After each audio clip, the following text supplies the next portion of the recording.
Hello, I'm Kim Patrick L. Magdangan. I'm 27 years old. I've been in the industry for 7 years.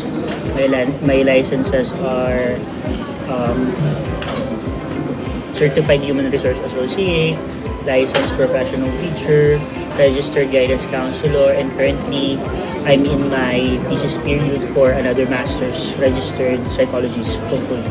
So those are my credentials as of this moment. And as I mentioned earlier, 7 years, professor, full-time professor, psychology professor, on the side, part-time counselor. So, well, for me, I guess when we say disaster, these are the natural events na we are not prepared. And it can also be man-made disasters like war or anything related.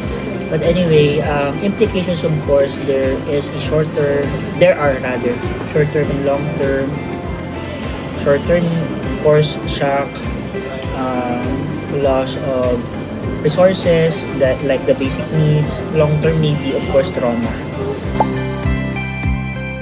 During my thesis one for to becoming a registered guidance counselor, I had 10 participants, 10 families. And well, of course, what we did back then, of course, satisfy first their basic needs: food, water, shelter.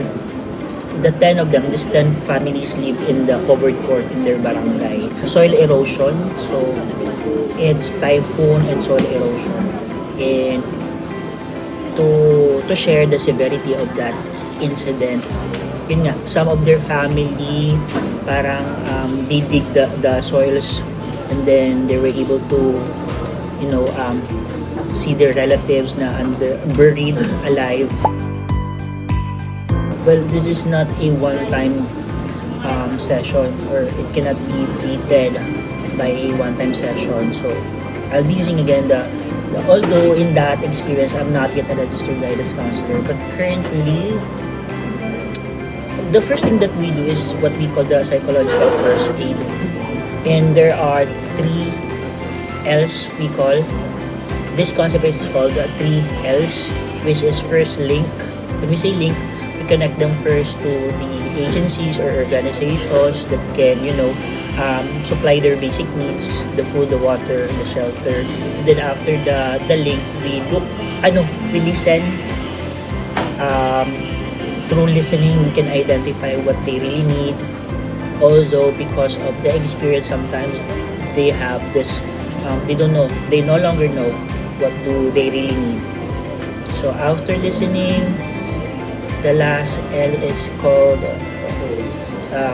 link, listen, and look.